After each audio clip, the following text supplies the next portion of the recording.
Sometimes, when faith is running low, and I worry which way the world will go, I walk among the trees, grasses, and flowers that grow, and learn the answers to all there is to know. For walking on the earth, I have come to see life's miracle and life's mystery, and standing in silent respect and reverie, my hope and faith come flooding back to me. A few years ago, on retreat in upstate New York, I had such an experience of a profound connection to earth and spirit while walking on a wooded path around a small lake. Watching a crisp, clear stream billow over the rocks, I heard a sound and I turned to see a majestic deer standing just a few feet away. The deer looked at me for a long moment, turned back to eat a leaf from a nearby tree, and casually sauntered off, leaving me with a sense of awe to ponder my place in the universe and with all of nature. In that moment, I felt grounded in the natural world surrounding me, connected to the splendor of spirit, and called to practice reverence and respect for our planet and all its beings. I invite you for a moment to close your eyes and remember, what are some experiences that you've had that have deeply connected you to nature?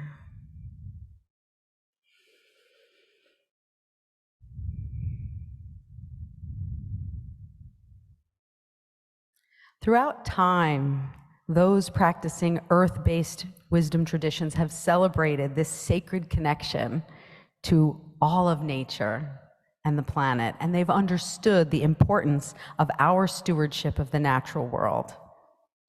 So one more time, I invite you to close your eyes and think again for a moment, how does your spirituality invite you to care for creation?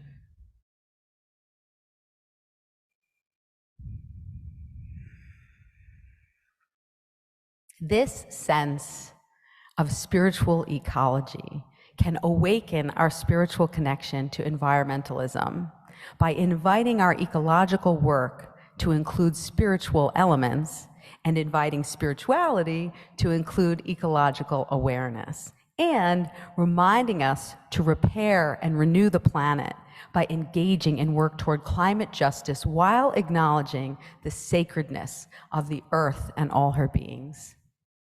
Spiritual leaders across traditions echo this call. At the 2021 Climate Change Conference, the Dalai Lama asserted, "We human beings are the only creatures with the power to destroy the earth, and we are also the species with the greatest capacity to protect it," as our children teach us. We must confront the issues of climate change on a cooperative global level for everyone's benefit. And Pope Francis added, "There is an urgent change of direction required by the challenges emerging from the present socio-environmental crisis. We ought to encourage those who safeguard the creation entrusted to our stewardship. The environment is on loan to our generation." We can feel inspired by these spiritual leaders' commitment to protecting our earth and its people, and find hope in their call to humanity to participate in this work. Sadly, as we so painfully know, much of humanity has gone astray from these values and these practices. As a species, we have degraded our environment by misusing land and water through unsafe mining, drilling, and fracking, over-consuming and depleting resources as we've been taught through agribusiness and deforestation, and escalating our greenhouse gas emissions through the relentless burning of oil, coal, and natural gas. And as we know, these have caused the poisoning of our drinking water and soil, leading to illness, soaring global temperatures causing extreme weather events like this past week's unprecedented intense global heat surge, wildfires like the ones we experienced last month, and droughts, as well as the increase in glacial melt. The rising of sea levels causing sudden superstorms, which we've also had here in New York, floods, hurricanes, and the eradication of ocean and land wildlife and human habitat. This sudden destruction of natural resources has caused plummeting health and an acute climate refugee crisis, especially among disproportionately vulnerable areas and groups. So, what then might be the spiritual person's response to such an enormous problem? Well, our wise Rev Leonisa has framed the answer in terms of 4 E's. You don't have to remember them. I can tell you again later. Entry, which is exploring and embodying the framework of spiritual ecology. Empathy, which Ben spoke about, caring for creation, as we're invited to do by our spiritual leaders and practices. Evidence, looking closely at what's actually happening in the world. And engagement, taking action in our communities, like you already do, toward environmental stewardship and climate justice. First, we can ask ourselves, what can our spiritual traditions teach us about caring for creation? A lot. Native American wisdom reminds us to greet and include all the elements of the natural world as our own friends and relations, and to treat them accordingly. Yogic practice emphasizes the concept of ahimsa, doing no harm to all living beings. Judaism says that we are tasked with keeping our part of the covenant between God and humankind, that the world will never again be destroyed. Half of that is on us. Engaged Buddhism teaches right action in interbeing, engaging with people's suffering, practicing compassion toward the protection of other people's lives, and acknowledging our interconnectedness. There's more. Church of the Wild invites us to return to nature as spiritual practice with a sense of deep immersion and connection. And of course, Unitarian Universalist Ministry for the Earth envisions a world in which reverence, gratitude, and the deep practice of justice and care for each other and the earth are central to the lives of all people. When we together in this room and in our homes and in our communities remember the call from these spiritual traditions to treat the world with reverence and gratitude for its blessedness, we together can restore the earth to its place in the sacred center of the global conversation. As the UN reminds us, together we can respect the earth and life in its diversity, recognizing that all beings are interdependent and that every form of life has inherent value and dignity. When we pair this deep calling to end the suffering of all people and the planet with the cultivation of awareness, reverence, and what I like to call courageous compassion, we can make our efforts meaningful and sustainable for us as we continue to commit to creating a sustainable world. We can begin, of course, as we know, by inviting and reminding our friends and families to join us in taking those small personal actions that will have a large positive impact on the planet. Again, as we've been taught, yes? By decreasing landfill, composting, using reusable non-plastics, by investing in local seasonal organic food at our 2 farmers markets and local CSAs, by decreasing our carbon footprint, taking bikes, trains, and electric vehicles, even though we then have to figure out what to do with those batteries. And let's not forget investing in solar and wind. We can go further by taking climate action to our communities. That means, of course, this one, but also all the communities that you're all a part of. Creating a multi-generational eco-action team that can participate in local projects, providing balance in the community's food and water supply. Conducting an eco-audit. It doesn't sound fun, but it's important to ask how much of what kind of energy we're using and how that impacts the sustainability of the environment. And of course, building local strategic partnerships to build green spaces, to increase electric transportation, energy efficiency, and fossil fuel divestment.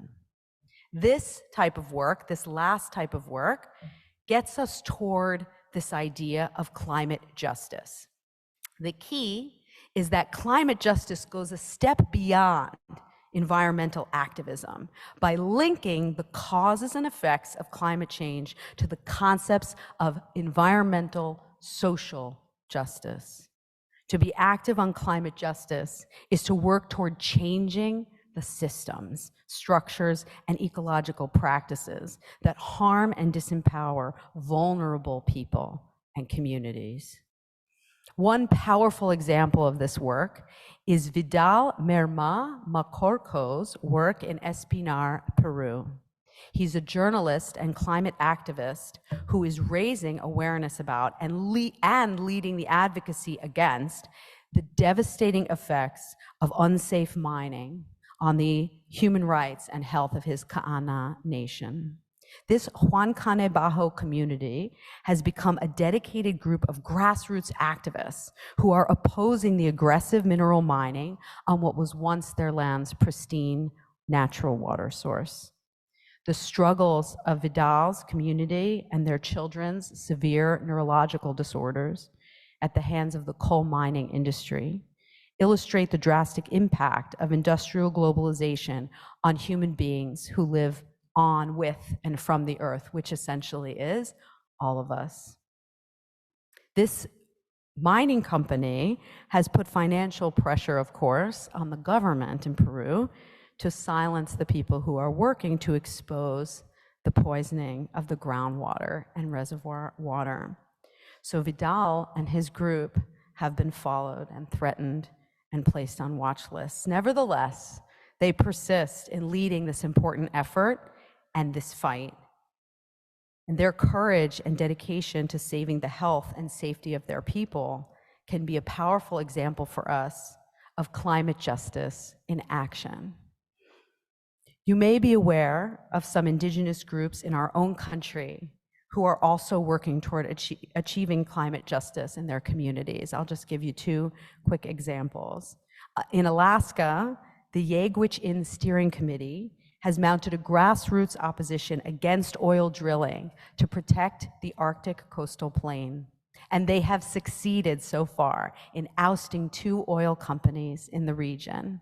And in the West, the Intertribal Sinkyone Wilderness Council has established a partnership with Save the Redwoods to restore and conserve their traditional coastal lands, which has recently, again, succeeded in advocating for stewardship of over 500 acres of California's forests.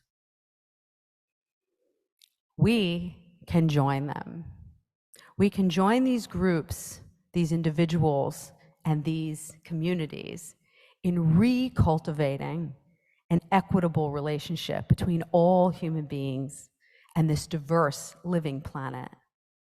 Our work can include direct partnership with affected communities, advocacy in tandem with affected people and communities, educating others about climate justice, and joining local and national groups who are already doing this work. As I know you know, Green Faith is one of them, a multi-faith organization involved in the worldwide grassroots movement for climate justice. They have action circles that embody and teach sustainable practices. They create direct service initiatives, and they participate in advocacy efforts to press international governments, NGOs, and corporations to divest from fossil fuels and from industrial agribusiness, and to invest in equitable climate solutions, including renewable energy, sustainable farming, clean water and air, and access to green jobs. Green Faith's most important recent efforts include their fossil fuel non-proliferation treaty, emphasizing a rapid transition to renewables and justice for impacted workers and climate vulnerable communities. They're organizing groups of people around the globe to lead this charge toward climate justice. And I know that members of this congregation, probably people here in this room, recently participated in a ceremony, a protest, and a campaign to prevail upon BlackRock to divest from fossil fuels. Each multi-faith climate advocacy effort that we join will take root and grow our climate justice impact. By banding together across spiritual and cultural lines, we can build together a multicultural, multi-faith, moral center of power toward ending climate oppression and protecting, safeguarding, and stewarding the sacred safety of our planet and all her inhabitants. So, as we commit together, commit ourselves to this sacred climate justice work, let us not forget to attune to the earth herself.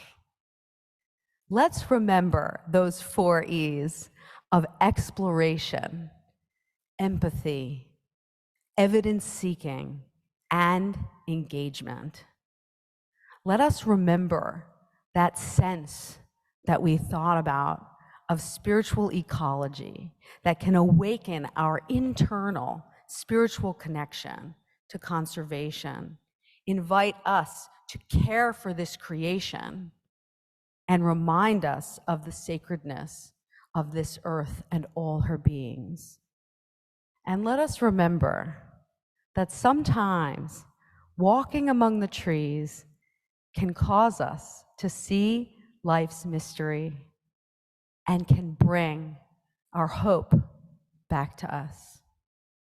During the rest of this warm summer, I invite you to walk slowly by a lake, pond, or stream, noticing your steps on the path, to sit quietly outside, noticing each bird song and sound around you, to stand still among the trees, noticing their colors, scents, and the sound of the breeze, to lay peacefully on a blanket on the earth, gazing at the stars in the sky.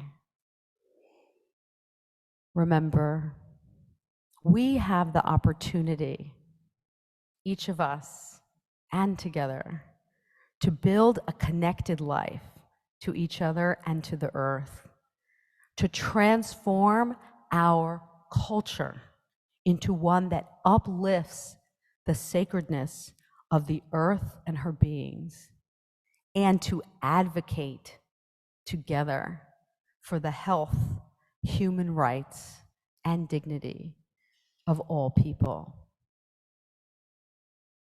May we each and may we all be blessed in our hopes, plans, and efforts to continually create a resilient, sustainable, equitable, courageously compassionate, healed world. May it be so, and so it is.